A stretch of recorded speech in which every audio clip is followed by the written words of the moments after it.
Okay, a lot of you say that you'd like to see what I cook when I make something. A lot of you have asked for my chicken recipe. I do, if you go in the playlists and look under recipes, I do have my baked chicken in there. And I also have a crock pot meal. I forget what it is.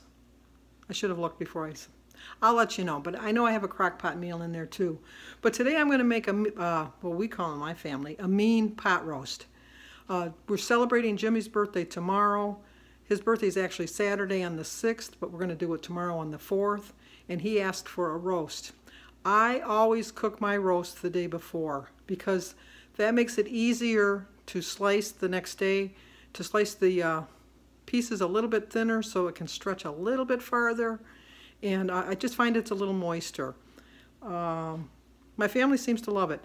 I will warn you ahead of time, it's a high point meal. It is by no means a Weight Watcher meal. It is 10 points for what I'm going to make today. But if you can tweak it, you can, go ahead. But every once in a while, I like to splurge. But I really don't think 10 points is really that bad when you see the whole scheme of things. So let me flip you around and I'll show you the ingredients. Okay, I start off with 2 roasts. They're about, I think this one's 2.79 and this one's 2.45. So it's like right around 5 pounds of roast is what I have here. I like to buy roast with a little bit of fat and a lot of marbling in it. I find that it makes for a juicier beef. And then I do use these ingredients. I use a jar of gravy. I'll show you that. I don't use that right away. I use it in a little while. I season with the Lori's seasoned salt and the garlic salt. And then I do put a little pinch of the Everything on Everything Classic Blend. And then I use the whole package of the Recipe Secrets Beefy Onion, a whole stick of butter, a whole package of carrots, and an onion. A couple people like roasted potatoes. I'm also going to make mashed potatoes, but I'm going to roast these for now. If you choose to have the potatoes, they're 5 points each. I've already cleaned the mushrooms. All I do is cut the stems off and then kind of wipe the dirt off. I don't wash them off with water because it absorbs the water. So that's like that. So to make this, for the first thing I do is I pierce the meat just to, I should tell you that I do wash my meat off before I use it. I've already washed it off. I don't know why I do. Something my mother always did, so I just picked up on that habit. So the first thing we're going to do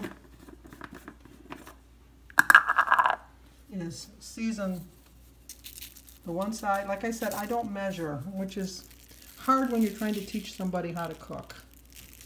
But just figure it out yourselves. And then I do use garlic salt.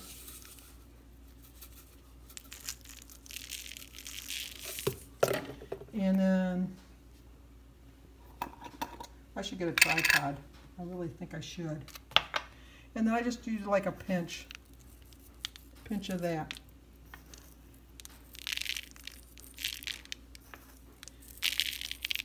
Okay, then what I do is I'm going to take my potatoes out for now. I'm going to spread the mushrooms on the bottom of the pan. Oh, I use a roasting pan. That's just what I always use. It actually was my mother-in-law's roasting pan. And I'm going to fill this carrot bag up. I've already rinsed the carrots off. But that kind of gives me an idea of how much water I want to put in the bottom of the pan.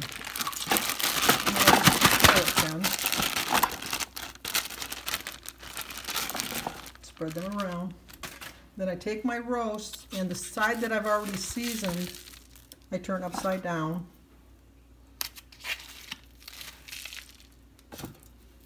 And I want the fattier part to be on the top so that it can soak through as it's cooking. And then once again, I'm going to season this side. Forgot to pierce it. Sorry. I do pierce it both sides.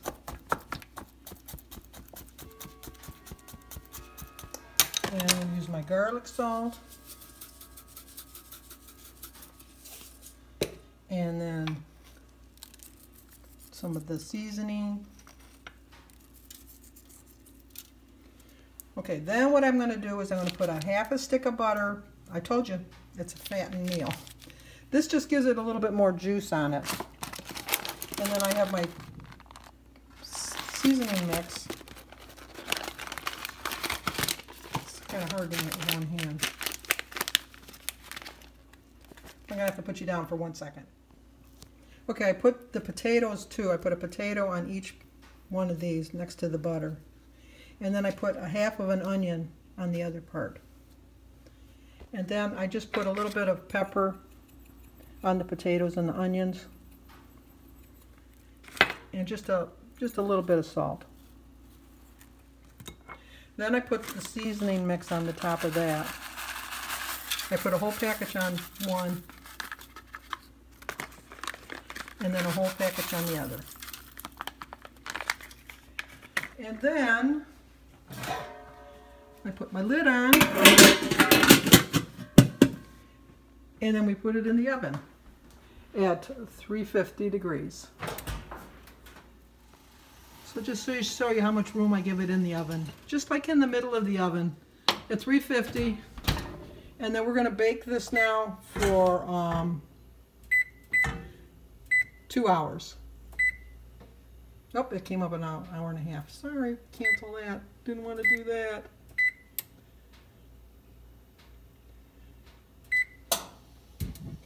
Start again. That'd be 120, 90 and 90. Well, let's do it for 110 minutes. So then push start. There we go. And the reason I can eat this as a 10-point meal is this is what we're going to have with the meal. I'm going to bake tomorrow this acorn squash, and then I'm going to open up the, which is 0 points, because I just put salt and pepper. That's all I put on that. Peas, 0 points. Corn, 0 points. Okay, green beans rather. Green beans, 0 points. Corn, 0 points. I'm going to make a salad with a cucumber and a tomato. And we're going to have broccoli, 0 points. So all my sides are going to be 0 points. But my roast is going to be 10 points. And so it's going to be a 10-point dinner. I get 23 points in a day. I think 10 points for a dinner is not that bad. I'm going to show you what I'm going to do in about 2 hours. So I'll see you then. Okay, it's been in the oven for 2 hours. So I took that off. That's how it looks so far. And then I'm going to take my jar of gravy. Whoop, turn it around. And then just pour the gravy just over the meat. And the potato and the onions. And now I'm going to put this back in the oven without a lid for 30 minutes. And I'll let you see it in 30 minutes. Okay, so here's the finished product. So what I do is I put the roast in the dish, and then I do the potatoes and onions in one, and then the broccoli, the mushrooms and the carrots in another. I'm going to cover this up with a foil. I'm going to put it in the refrigerator overnight. Tomorrow I'm going to slice this as thin as I can, and then I did make some gravy. I am not a gravy eater, but what I do is I use a jar. Let me come over here and show you. I pour a jar of gravy over the meat when I reheat it, just so that, or you can use your homemade gravy. My family likes the homemade gravy on their potatoes and everything separate, so I just used a jar of gravy to kind of reheat it. So I'll pour a jar on that, and we'll just put foil over this and just heat it up in the oven. Tomorrow I'm going to put it in at 350 for about 45 minutes, just to have it, as we say in my family, congeal. So hopefully you like the recipe. Okay, like I said, it's not a Weight Watcher friendly roast, but if you have all 0 point vegetables with it, don't eat the potato. You can eat the roasted onion, and the carrots and the mushroom are roasted, so you can eat those. And you saw I was going to have the other side vegetables.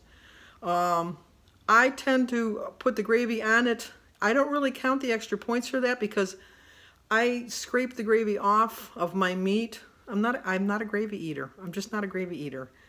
And so I just trim it the best I can and just eat the meat. But obviously if you use a jar of gravy, scan the gravy, see how much it is for the jar, figure out how many servings you get out of the meat, and it might add a couple points onto your roast. But My family loves it, so hopefully you like it. Let me know when you try it if you like it too. So give this video a like, subscribe if you're new to my channel, and leave a comment. I'd like to know. And share it if you think somebody might be interested. So I'll talk to you guys later. And I'll put the ingredients in the information box below, and you can refigure it, because maybe I figured it wrong. I don't know. We'll see. You figure it out.